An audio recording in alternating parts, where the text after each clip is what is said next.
It's a double-edged sword, you know. Inflation might suggest that your house price might go up, but ultimately is that more affordable because you've got a lower interest rate? Matt, thanks for joining me for another market update. So April 2025, there's quite a lot to talk about. Yes, there is. There's been some changes going on. Let's just have a quick recap on what we normally cover. So house prices, we're seeing data from Rightmove that suggested asking prices have crept up a little bit more. This is for the east of England, so it'd be good to get your take on that.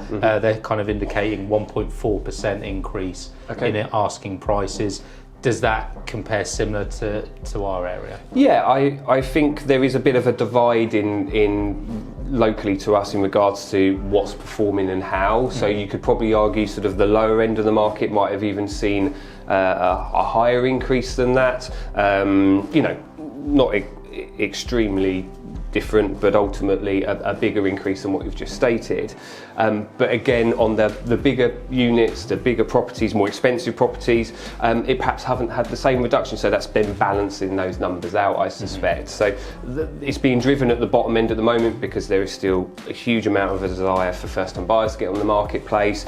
The people at the lower end, you know, have more motivations to move in a sense of a need to move, whether that's, you know, baby on the way, need to go from a 2-bed to a 3-bed or those sort of motivations. As you get to the higher, bigger properties, more expensive properties, they're more of the I want to move rather than I need to move. So we see that bit of a divide that's there at the moment, which will hopefully iron out as the bottom of the market filters through to the top. Okay. And then on sold prices, we've almost had some slightly conflicting information from, I think, the Halifax that have come out. Now, that's obviously sold prices.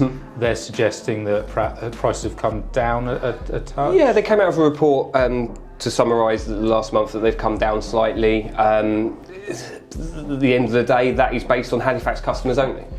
So, you know, Rightmove has a really good sort of feel for asking prices. That's why we tend to work off that data because, of course, that's where they have an awful lot of information to know that. Nationwide reports are different to Halifax reports and lots of other things. They are such small margins. Small gain, small loss. Ultimately, it's reasonably stable. And again, I think if you start really picking into the numbers, you'll see a bigger increase at the lower end of the market and perhaps a bit of a stabilisation as you increase the values of these properties. Okay.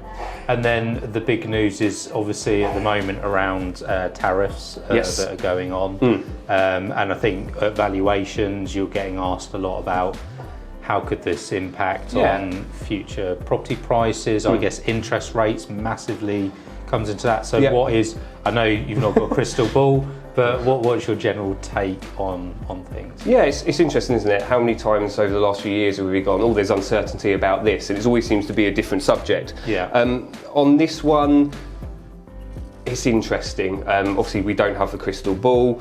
Ultimately, it sounds like what is happening in the world might drive inflation. How we as a country are going to obviously probably try and counteract that is, you know, decrease interest rates. The Bank of England bring down the interest rates, which obviously then reflects on how people can go and borrow money, mortgages. That obviously links to the mortgage market. That was on the cards anyway. I think if you spoke to lots of people in the industry, they were already suggesting that we will have some drops in interest rates this year. But I get the sense that is still going to happen, but there might be bigger drops to obviously accelerated by accelerating that process. That then comes, it's a double-edged sword, you know. Inflation might suggest that your house price might go up, but ultimately is that more affordable because you've got a lower interest rate? We will see, but you know, like anything, that uncertainty, you know, it's still early days. We are being asked a lot. Ultimately, it's about speaking to the experts. Speaking to the experts like ourselves in regards to value of property, speaking to a financial advisor in regards to what they're seeing in regards to mortgage lending, and compiling that information, see if it works for everyone. Yeah, and I guess that's why we do these monthly, because things are always changing. We never know what's going to happen geopolitically across the world. You're absolutely right, though. I think speaking to a mortgage advisor, a broker, someone that's got access to a wide part of the market, they really do have their finger more on the pulse, don't they, with what's going on. Because often the markets are obviously trying to predict things. They've got their swap rates, and that is their experts deciding where they think things are going to go. Yeah, and these financial advisors will be monitoring those swap rates constantly. With what's going on in the world at the moment. One of the things I did this week is call up our financial advisor that we recommend in the office and just said, look, how's this affecting mortgage rates? And it was probably a bit too early to ask him that, but ultimately anyone who's thinking of moving should be asking that question. Absolutely. In terms of availability of stock, so we also heard from Rightmove that we're in the period where it's the highest amount of choice for buyers in the last decade, the last 10 years, so back to 2015. How is that affecting the market? People do seem to have more choice of properties. Yeah, we've probably mentioned and touched on that a few times in these updates. Certainly since the new year, that is driven a little bit by the time of year that we're in. People typically will bring their property to market in the springtime. It would have been something that they would have been aiming for, even if they made the plan to move earlier in the year, they perhaps hold fire to now. It's giving buyers choice, ultimately.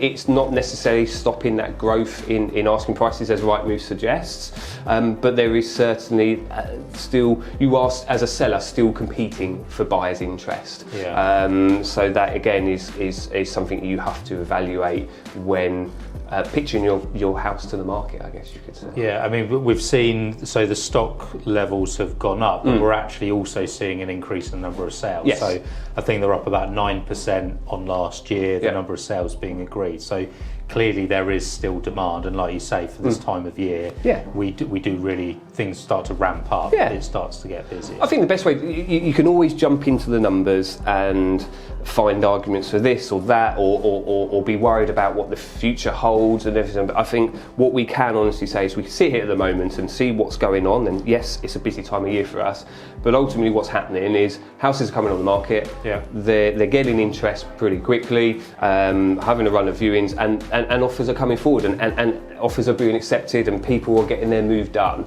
And if that's something you're considering, I can't see why there'd be any reason for holding off on that. It's, there's an active market out there at the moment. You mentioned the numbers, and ultimately take advantage of that. If a move's on the cards, go and speak to someone at Ellis Winters. They'll start pointing you in the right direction. Now's the time to move if it works for you. Yeah, I think last month of March, we sold 46 properties. So that was about a quarter of all of the sales in our kind of areas that we cover.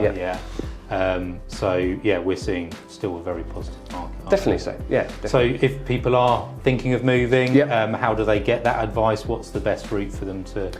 As ever, I'd say contact your local Ellis Winters branch, and they'll put you in touch with the right person, whether it's selling, whether it's letting, whether it's financial services that you're after, or even advice on conveyancing. They'll put you in the right touch. Have a conversation. I think that's the key thing. Have a conversation. It's free advice initially, and have that chat, and we'll get that ball rolling for you to get it on the market.